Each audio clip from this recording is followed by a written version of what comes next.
Rajapalayam டாக்ஸோட code வந்து சுத்த வெள்ளையாக இருக்கும். அதோடைய மூக்கில் பிங்க் கலரில் இருக்கும். கண் வந்து கோல்டன் இல்லைன்னா லைட் ப்ரௌன் கலர் கண்கள் இருக்கும். அதுக்கு அதோட உடலமைப்பு நீளமான கால்கள், ஸ்ட்ராங்கான மசில்ஸ், அந்த வாலே வந்து ஒரு விப்புன்னு சொல்லுவாங்க, ஒரு சவுக்கு மாதிரி இருக்கும். அந்த இதோட கோட் வந்து ரொம்ப ஷார்ட்டான சிங்கிள் கோட் டாக்ஸ். இது கொஞ்சம் சன் சென்சிட்டிவிட்டி, அந்த வெயில் நேராக படுறதுனால இதுக்கு வந்து சென்சிட்டிவிட்டி கொஞ்சம் ஜாஸ்தியாக இருக்கும்.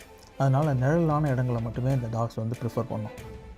ஒரு டெம்பரமெண்ட், குணாதிசயங்கள், ரொம்ப லாயல் டாக்ஸ், குடும்பத்தினர்கிட்ட ரொம்ப பாசமாக பழகும், குழந்தைங்கள்கிட்டையும் அன்பாக இருக்கும். ஆனால் வெளியில் இருக்க குழந்தைங்கள்கிட்ட இதை நம்ம இன்ட்ரடியூஸ் பண்ணும்போது ரொம்ப கவனமாக இருக்கணும்.